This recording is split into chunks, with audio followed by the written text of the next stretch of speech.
Welcome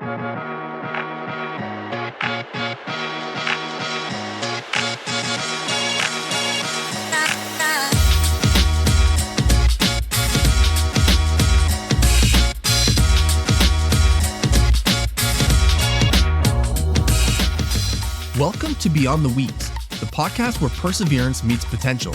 I'm Josh Realm, public speaker, marathon runner, asthma advocate, and your host as we explore the intersection of health, fitness, and resilience. Whether you're managing asthma, chasing a new personal best, or simply looking for inspiration, Beyond the Weeds is here to show you that no challenge is too great to overcome. Together, we'll uncover stories, insights, and strategies to help you push beyond your limits. It's time to breathe deeply, move forward, and unlock your true potential, one step at a time.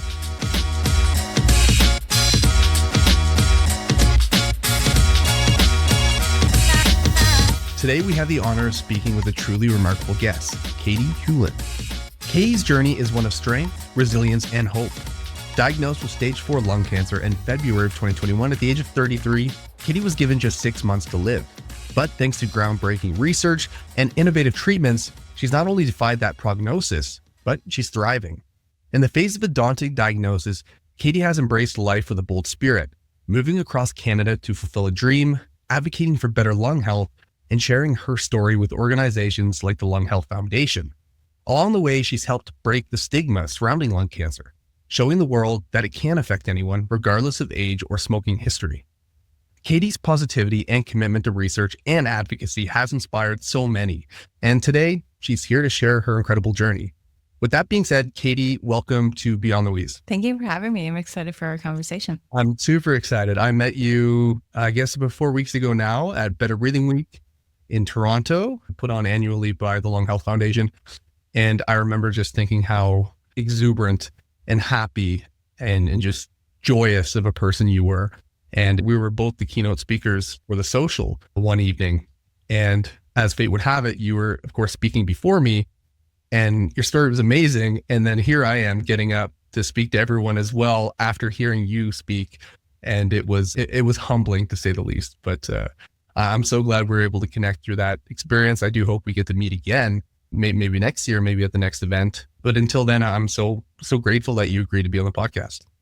Yeah. And to be honest, I felt the same with you when you got up and told your story. It was just, we connected so quickly afterwards just because we both were impressed with each other's stories, I think. And so one way of saying, to resilient people, but it's been a road.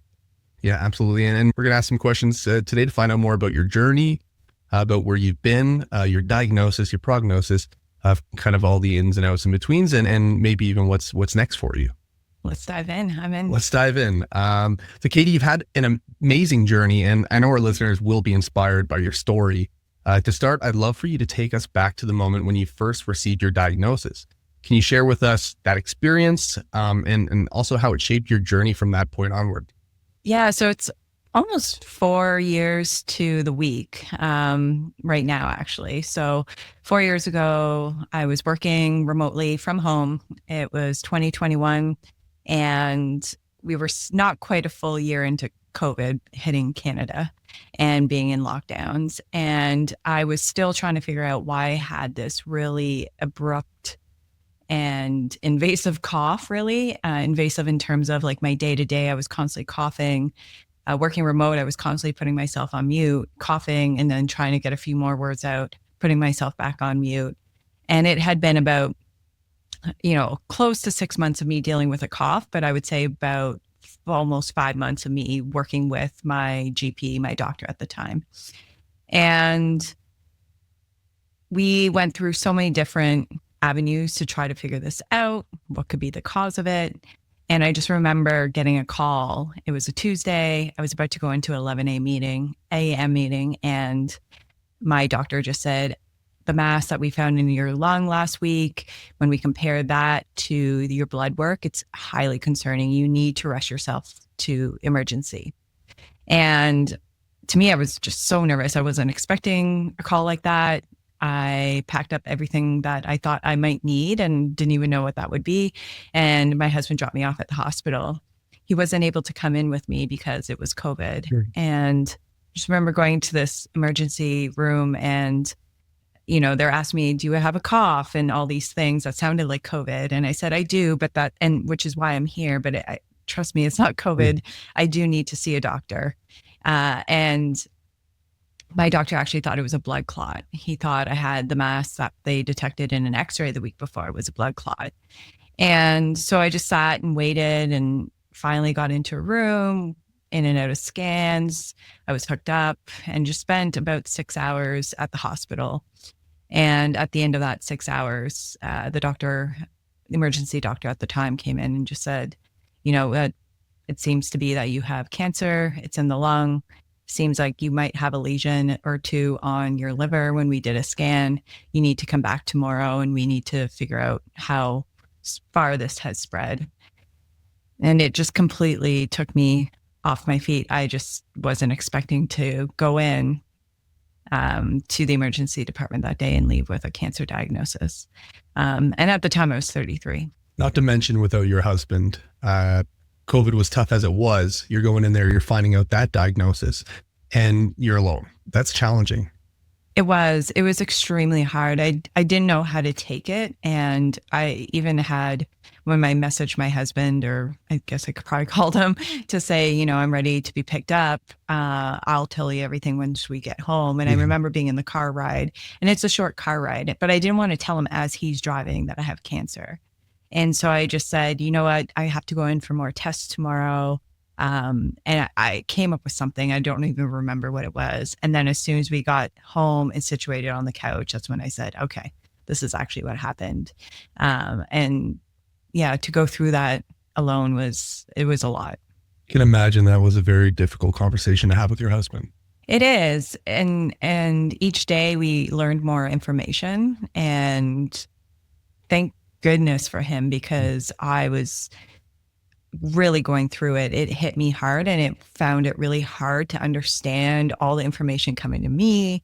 How do I make decisions? As a new information comes in, I'm feeling overwhelmed, but he was great at being able to reduce the overwhelm and just think strategically or purposefully on the next step and how to get through it. And so he was definitely my guide throughout the first few weeks, and still is to this day. But the first few weeks when going through it, he definitely helped me. So after your diagnosis, obviously you started your treatment. I have it here that you started with targeted therapy, radiation, and gamma knife. I don't know much about that stuff. Maybe you could fill us in a little bit about it, but how did you feel about that treatment approach? And did you have any initial concerns about the side effects or efficacy of it? Yeah. So when I was first diagnosed, they needed to do a biopsy right away. So I was booked for a biopsy probably within a week of my initial diagnosis. They were able to pull tissue out of my lung, out of the cancer tumor in my lung, and send that away for testing. I didn't know what they were looking for. And in the meantime, I went on a radiation treatment, and it was just 5 days, and I would go in Monday to Friday, and I would do radiation to the lung. And really that was what they called palliative, which to me felt scary because I thought palliative meant end of life. Mm-hmm. And because I had been told only 6 months likely to live from the first oncologist, I definitely thought it might be that. However, I was explained that they're just going to make me more comfortable until we see another avenue for treatment, if there is one.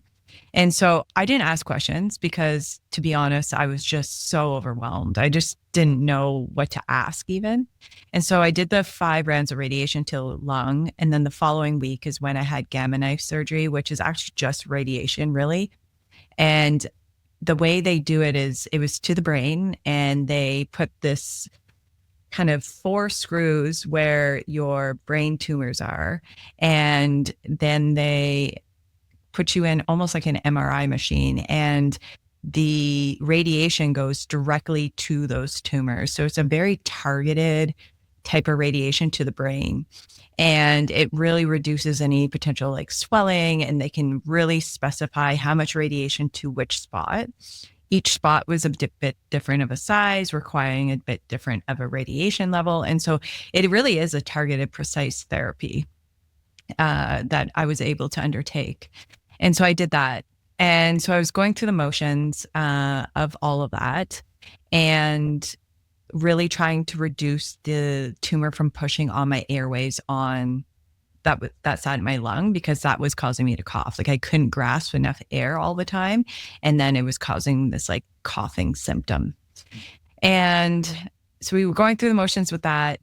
And then all of a sudden I get an appointment with my oncologist. I was now at Princess Margaret Hospital, and she goes, "Great news. We found out that you are ALK positive, and that means there's a target therapy for you." ALK positive is basically a biomarker or a way to understand like the DNA of your cancer, how it grows, how it's going to mutate, how it's going to change. And once you know how it's going to function, you can provide a therapy that cuts it from growing and doing what it's going to do. And so she was like, "This is great. You just take this pill, it's magical, and you can continue your life and you're going to live for years to come." And it was just almost overwhelming to go from, "Hey, you only have a few months to live. Now you can take this pill. You can take it from home. You don't have to come in to see me all the time. You don't have to do these radiation appointments. And you have this like freedom."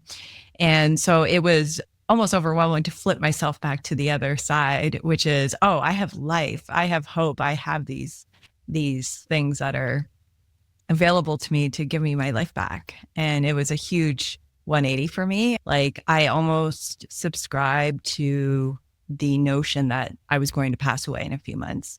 And I got really comfortable with it.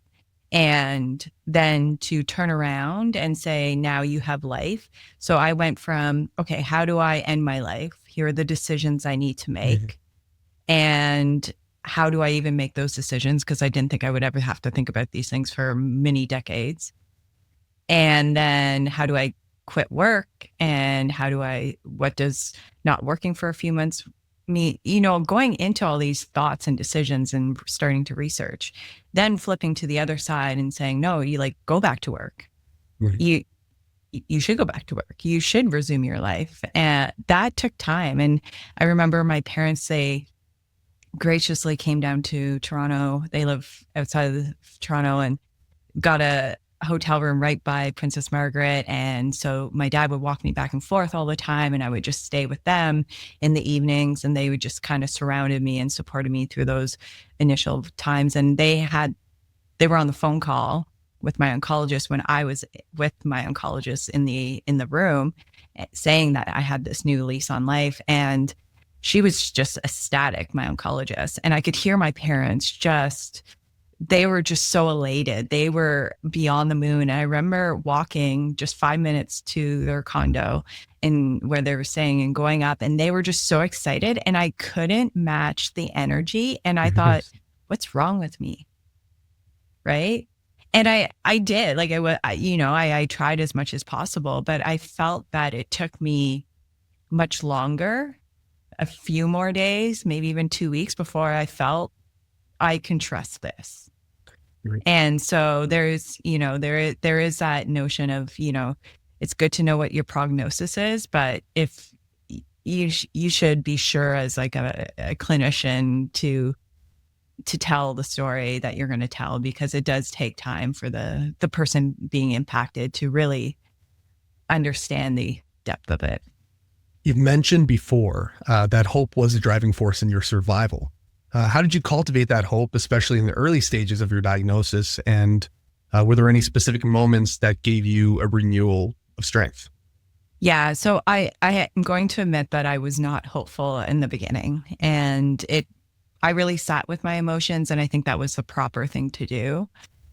I had moments of hope here and there. I had a lot of support from family and friends, and they just made me feel comfortable. So I felt comfortable to be in my feelings when I was alone or working through them. So I think there was a lot of comfort there, and I felt hopeful in small moments along the way, or big thing for me was doing gratitude journals. And I found that was really calming. And so for me to go from a really dark space, I needed to come to a better space. And then I needed to be hopeful. And so I worked on trying to get myself to a better place. And so I did a lot of gratitude journaling, and really end of the day, beginning of the day, that's the only thing that got me through. And once I kind of learned to deal with the emotions and learned to get myself to a better space, then I was open to being hopeful. And I would say some of the things that really made me hopeful was, one, just learning that I had this targeted therapy that meant I could resume my life.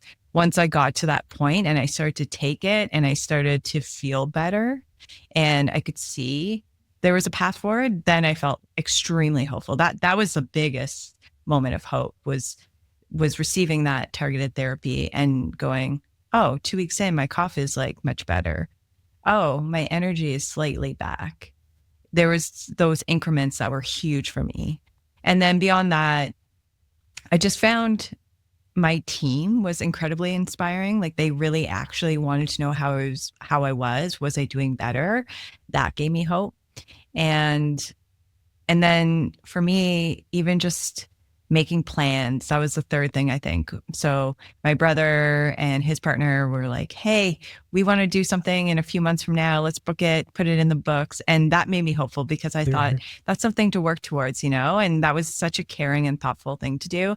My friends did the same thing. They would like book things in advance and say, why don't on this weekend? And that just kind of gave me hope as well. Like, okay, I can see myself getting there, and it gave me little things to do. And so hope came in so many different aspects, but I would definitely say the targeted therapy, my medical team and family and friends, and then putting those kind of things in the calendar I just felt hopeful when I thought about going to those things, those excitement moments. Kind of off topic. I remember as a kid, and I don't remember what this disease or illness or sickness was called, but when I was a kid, I remember going in for these series of tests and my mom telling me, because I was too young to really understand it myself, that there is a potential that you have this illness. If you do have it, there's a high chance that it's fatal. Now, telling your son that, I can imagine it's pretty difficult, but nothing ever came of it. But I remember that feeling temporarily, being really young, 12 years old, I think I was at the time, and hearing that, even if it was only short-lived for like a week or so, for that week, my mindset was completely changing. I can't even explain it. So for you to be able to explain it to the detail that you can, that's terrific. That's great. And I'm so glad that you're able to find hope throughout all of that. I think that's a good thing to talk about, is like, in order to continue to keep going, like, to recognize the darkness that there is, that happens. And, for you to hear that and then spend a week, and it probably keeps showing up in different ways over time, where you're just impacted by it. And how do you even resolve those feelings? Or how do you show up to school? Or how do you show up to work knowing that this is in the back of your mind? So there's so many implications to just a diagnosis. It's not just, oh, what is the physical thing that's going to happen here? What is the medical piece to make you feel better? But what is the whole piece of you, right? Like, it's very emotional. And I think if you don't understand, which most of us don't, we're not clinicians. We didn't go to school for all of these medical terms. I always joke that I have a PhD. I think learning about my cancer and all the different therapies, I've put some time in to understand it a little bit more, and how a PhD in how to maneuver health systems. Yeah. Right. A PhD on how to have a good relationship with your doctor. And I'm not by any means an expert. When something new comes my way, I still freeze up. Yeah. And I go, okay, Katie, you shouldn't be, like, you tell people to be a great advocate and push through. And so it's hard, I find, to get news and then know how to take it in and action on it. It's funny that you mentioned that other bit there. Having severe asthma for 34 years, I do feel when I go into the typical emergency room, or even with my family doctor, if they're not a specialist in asthma, that I feel like I might just know a little bit more than them. Now, I know that's probably not the case. And of course, like you said, we didn't go to school. We're not, we're not clinicians, but being around it so much hearing these terms so often, to be able to go into a hospital or go see a doctor and to say, this is what I need. I need this as a PRN and I need this, BID or whatever. I've been asked time and time again, do you work in healthcare? Are you a nurse? No, I'm not. I've just been around this for a very long time.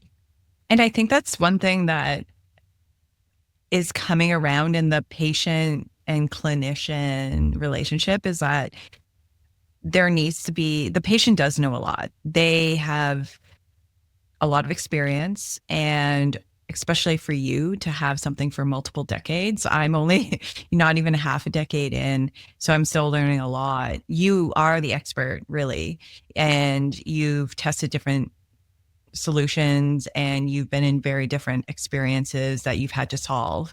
And so you come equipped with the right information. You know what you need. And I think it's really important for that person, whether it's emergent, especially in an emergency room, a lot of us will show up there at some point in our health diagnosis, to be able to, be a shortcut for them, or, to have that. And I hope that they do respond well to your ask, because you are an expert, and really you don't know, they don't know you as well as you know yourself. And so I think that's the power of like patients talking about their stories and talking about how they navigate the healthcare system and what's their point of view when it comes to the care that should be standard of treatment or standard of care, because we are experts, really. Yeah. It just doesn't feel like it because we don't have the right, letters beside our names. Right. We don't have the right letters. We might not make the same amount of money. Yeah.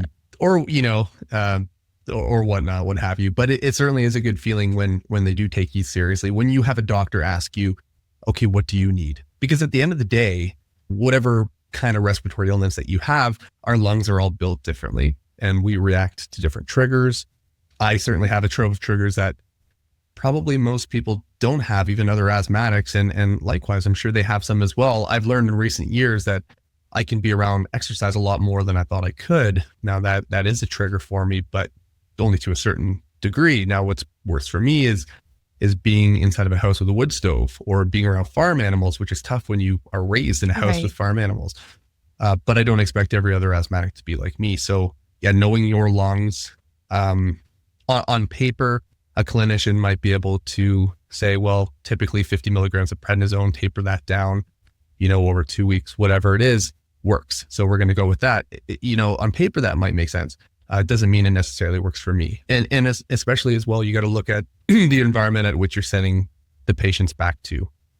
And again, it's different for everybody. Going back to this environment now, where I have an air purifier, like 4 of them in my house, I do have a dog, yes, and I do have issues caused because of my dog, but I've learned to be, I guess, would it be more susceptible around my dog, around pet dander, because I've kind of conditioned myself to be so. But again, that's different for everybody. So like you said, we do become our own experts. Yeah. And it's really important to advocate for yourself, for your context. I guess it's like contextual advocacy. Yeah. Whether that's, talking to politicians or policy, or even your own doctor. It's really specific.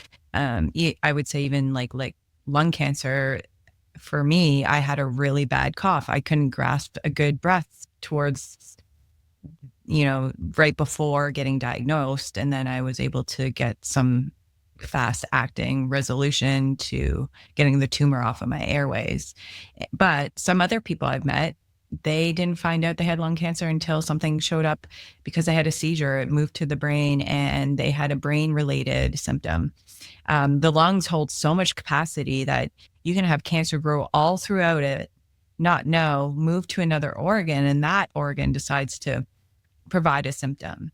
So the lungs have such interesting capacity and such interesting nuances. And I think it's very complex, like to your point, like how you react to things in your environment can be very different with other asthma folks. Mm-hmm. Same with me, how my treatments, the treatment I'm on, someone else who is a lung cancer patient would not do well at all on it. We have very specific symptoms. We have very specific ways our cancer grows, and we're getting more precise with that. So I think context is becoming more and more important as we become more and more like our environments are changing, our solutions, our therapies. There's more and more coming out. It's no longer just, at least in the lung cancer space, it's not just chemotherapies, radiation. There's things you can take home therapies. So yeah, context is everything. And I think it's hard for everyone to balance that, clinician side and us, but context is key. So moving from Toronto to Victoria seems like a really big step. How did this move impact your mindset and your health journey? And did it give you a new sense of empowerment or maybe a fresh perspective on living with cancer? Moving to Victoria was like a huge jump for me, and it came with a lot of nerves and uncertainty, but it was the exact right move for us. A little context around that, because so many people go, wait, you were diagnosed in February and you moved in October with, a stage 4 diagnosis and only a few months to live. And the reason why we moved is that my husband and I were in a small condo in Toronto, both working from home. We had been looking for a while to find something that was bigger for us, and we just couldn't find out where the right spot. And we did a road trip in late 2020, and we just loved BC. We did, Toronto, drove all the way out to the island and back, and we thought we should move out here. We had all these countries we were going to plan to move to, but obviously with a pandemic, we didn't feel comfortable leaving Canada anytime soon. Mm-hmm. So end of 2020, we go, well, this will give us the taste for adventure. Why don't we move to the West Coast? And so we thought we would move in May of 2021, but I got diagnosed February 2021. And so everything was called off.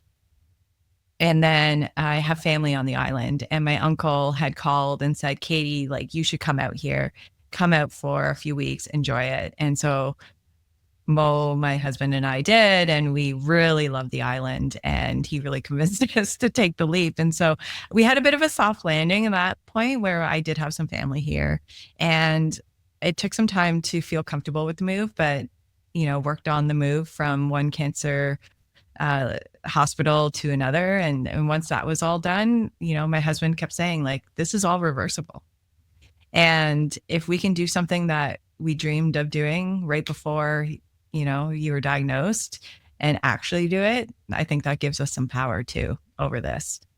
And I thought, yeah, that's pretty cool. So we packed up, once we figured everything out, and we headed out and, got settled. And I thought, like, 2 months in, and I just went, damn, that is amazing. The fact that, I was told I would only have 6 months to live. 7 months later, I'm still living. I moved across the country. I'm working. We've done all these things. It just was a heck yeah to cancer. And I just felt way more empowered. And it was like a way to kind of have a control over cancer it's like out of control. It doesn't give you a plan. It just does whatever it wants. So that gave me hope. I love that because, well, A, why would you put a pause on your life? Why would you put a pause on things that you love? B, it sounds like your husband's amazing, and he was there every step of the way to support you.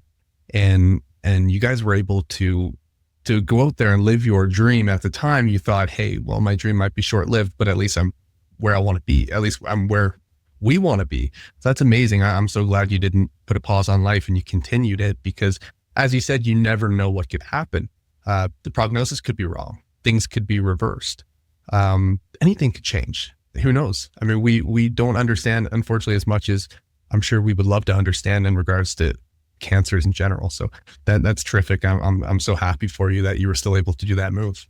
Yeah, it's been great. I think we can all relate to a diagnosis is a heavy weight that you do carry, and it can be hard to make some of these decisions. And once you put some maybe boundaries around, okay, this is reversible, or I'll only go this far just to get comfortable.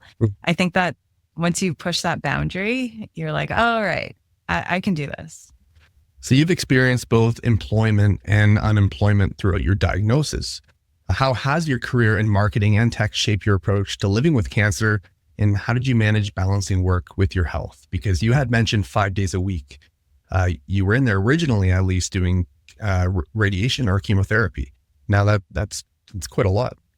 Yeah. So when I was first diagnosed, I did take time off. So I took it in the form of vacation, and I think it was almost close to 3 weeks. My workplace was incredibly supportive. Not everyone would have that. And I still to this day am very thankful for that start to my diagnosis. So I took time off for those 5 days, plus the time leading up, and then a few days after, and made a get back to work plan. And so that was huge for me. And I returned back to week once I knew I was on this targeted therapy. And actually, my first day back, I think, was also my first day back at work. Or sorry, my first day back at work was the first day I took this targeted therapy. And each, week I started to feel better. And then about a month in is when I hit really bad side effects. And I was weak and I was tired. And I had to ask for, time off in the afternoon, a couple days here and there. And when it comes to work, I take a lot of pride in it. And when I say I'm going to get something done, it's going to get done. Mm-hmm. And I felt that I was at risk to not completing what my job entailed. And so that hit me mentally really hard. So then I start to spiral a little bit where I went, I don't feel like I can accomplish my job. And so I ended up having to take short-term disability because we were trying to figure out why I was having all these side effects. And it took some time. And so finally I was able to work with my health team to figure that out. And I ended up taking the full 4-month short-term disability. And I worked on gaining muscle back and weight back and worked on my mental health. And I felt that gave me such a leap forward in my health and my mentality and feeling ready to go back to work. So I ended up going back to work and then back into full time and worked fully and until almost a year later. And there was a big, massive layoff at the work job I had. And I was off for a few months. Thankfully, everything I had in terms of my therapy was either covered by the BC government. And so I was okay from a health benefit perspective, but it did really give me empathy for people who don't have benefits and don't have coverage because layoffs happen. And it really worried me for other people who weren't going to be in a position to cover their drugs or have benefits at that time. And so I returned back to work in early 2023 and went back to work. And so for me, it's been in and out of work for multiple different reasons. And to me, flexibility in work is really important because I can focus on my health and I can focus on making sure that I can get to appointments when I need to. And I still have to make the decision of how open I am with my employer around this. Sometimes it depends how supportive I feel, but usually it's always been welcoming and open arms to that as well. You shared your story with organizations like the Lung Health Foundation and had it published in Health Monitor magazine. How important do you think it is to break that stigma around lung cancer? And what advice do you have for others who may want to share their own experiences? For me, I noticed with lung cancer that there was this very old stigmatized view that it's like unfortunately, dirty, or it's the person's responsibility. And that's, they were the reason why they have lung cancer. And I felt that that's completely outdated. It doesn't match my story, but regardless of how you received a diagnosis of lung cancer, you deserve the dignity, you deserve the care, you deserve, there's so many reasons why you can get lung cancer. And so for me, any excuse to diminish a lung cancer patient's life is like, it shouldn't happen. And it frustrates me. And so I wanted to go out and learn more about all the different reasons and advocate for all the different people who might get it. And part of me is at least I can share my story as someone who's young. It was an eye opener for my doctor, as well as my friends and family, to hear that I had lung cancer. And so I thought, okay, if no one has heard of this, no one I came across has heard of this, there's a lot of education happen. And I felt that I could potentially fill that gap. And so I've been able to take on opportunities to tell that story, but also tell a success story because, I've been fortunate to get the care I needed and be on the right targeted therapy. But so many people don't have access to this because of where they live, or the doctor doesn't know about the targeted therapy, or we don't have the right system in place. But if I can share that this is what happens when you get the right care, it's customized to you, and you are validated and seen as a patient, everyone can live, everyone can have good health, everyone can live the day and that they want to have a high quality life. And so for me, I just want to ring from the mountaintops that this is a success story. Everyone can have this. So let's all work towards making sure everyone has this. Absolutely. I mentioned I spoke with Scott Bailey just 2 weeks ago. He was on the podcast, and we kind of spoke about that as well. I think it's something like 1 in 4 individuals diagnosed with COPD don't smoke. They've never smoked a day in their lives. But then you run into things like radon, right? Which plays a big part. And a lot of people just aren't educated about that. And as well, I mean, geographically, it matters where you live if you develop things like that. Or maybe we don't even know what causes a certain cancer in somebody. So definitely people shouldn't be stigmatizing that at all. And like you said, even if it was due to smoking or something else, it shouldn't matter. You still have that. You still deserve that treatment. Exactly.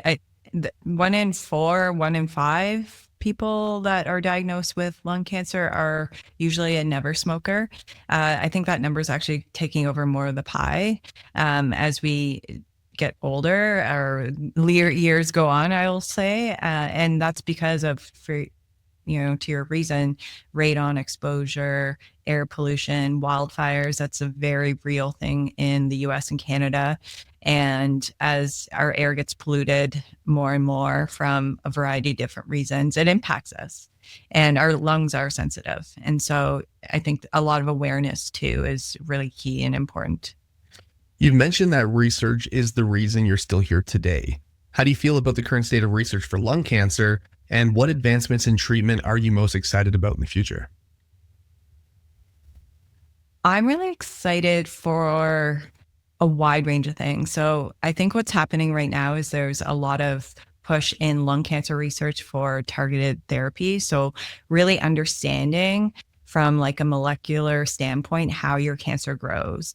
And we're identifying different types of lung cancer in lung cancer and making sure those treatments are there. And so how specific and precise it's getting is really exciting.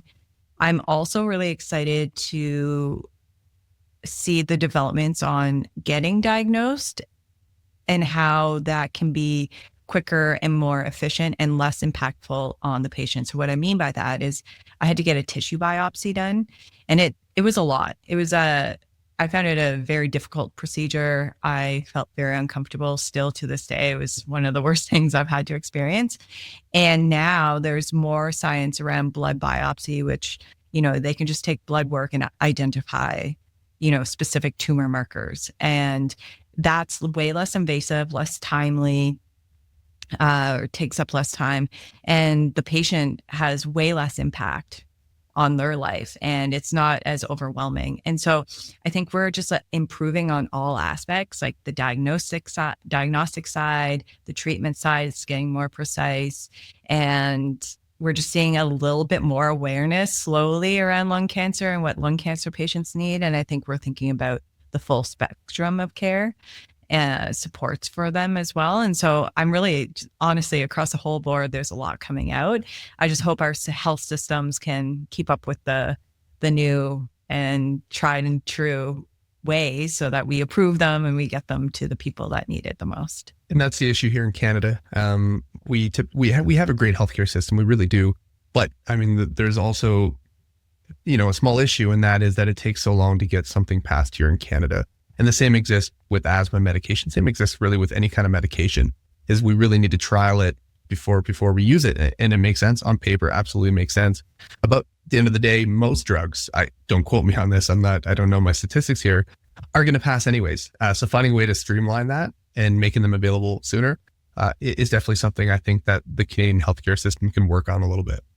I think so too. I think part of me is like in a very simplified view, and I don't want to simplify the process or what's needed. But before we only had a few variations of therapies and things like that. But now there's so much research being done across the board and in different countries. It's like, how can we all learn and how can we streamline some of these approval processes? Because, you know, the faster you get treated, the less side effects you're going to have, the less like forever conditions you might have. And so it's, you know, we want to create the healthiest, greatest people out there so they can live their true lives. And that is so important for each and every one of us and society as a whole. So I just hope that we can figure out ways to streamline it. Happier, healthier people make happier, healthier communities. Yes, I like that. Throughout your journey, you've been inspired by other lung cancer survivors. Can you talk about the role of the community and shared experiences in helping you stay positive and motivated? Yeah, for me, early on, trying to find hope was really difficult. And then finally, I got connected to some community and listening to lung cancer patient stories. And it was just so helpful to understand like, oh, this was their journey. This is how they got help. This is how I could potentially see a path for me. These are the questions I can ask. So it kind of helped me on the day to day as I learned more about my lung cancer. But then it also just gave me so much hope because I was seeing people do all these wild things that I thought was not going to be possible for me. They were traveling the world. They were moving to here. They were spending times with grandkids. They were starting a business. They were having kids. And to me, that just felt so distant. And so to me, I think having those role models, if you will, for when you're unsure, you can see a path. So they gave me that path.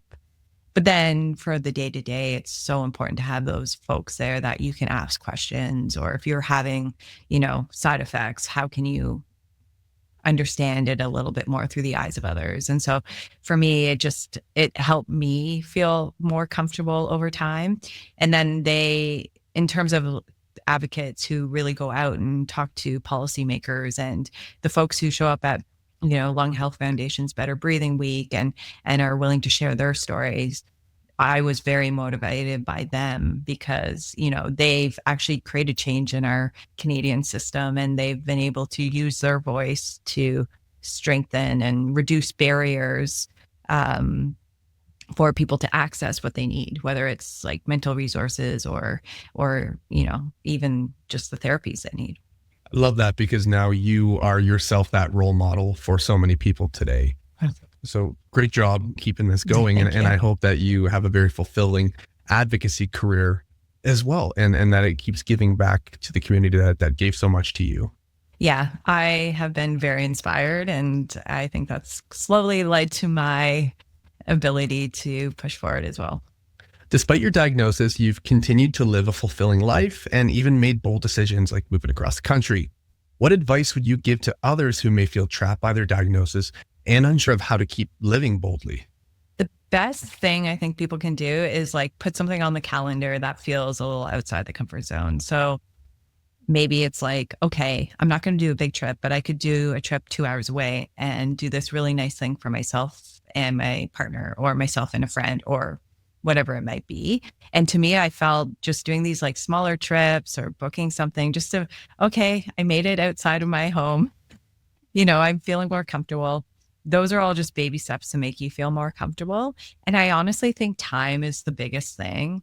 Year one of a diagnosis is hard. You're still grappling with all the changes, and especially with respiratory, like throughout the year, there's a lot to deal with, you know, whether it's heat or air quality or pollen. And I find just like the first year of just getting into like, okay, do I trust my lungs right now? Like I didn't trust my lungs for a while.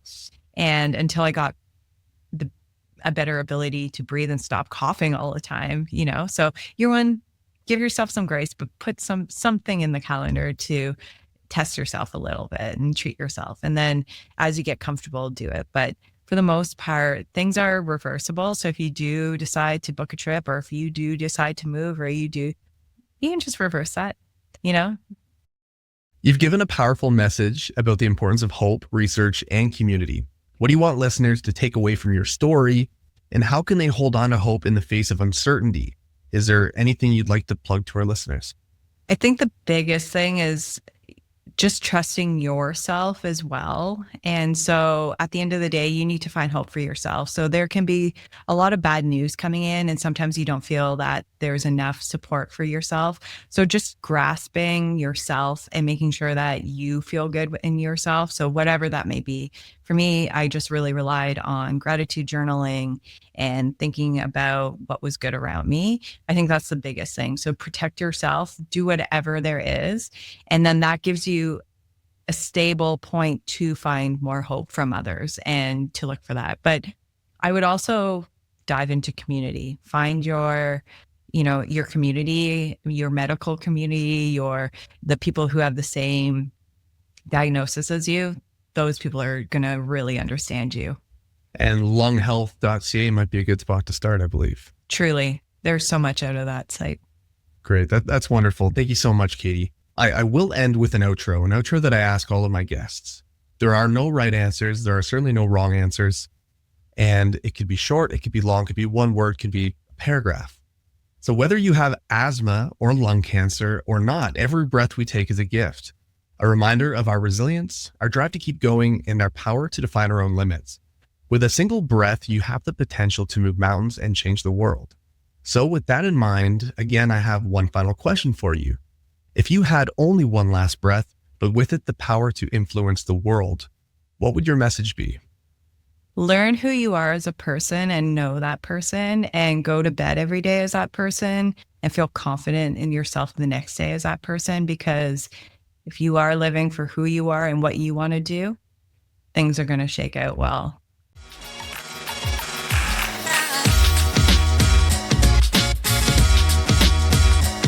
Thank you for listening to Beyond the Wheeze. If you enjoyed this episode, don't forget to subscribe and share. Follow us on Instagram at Beyond the Wheeze, or follow me at the Asthma Runner for more updates. Keep breathing strong, and remember, your potential has no limits. Until next time.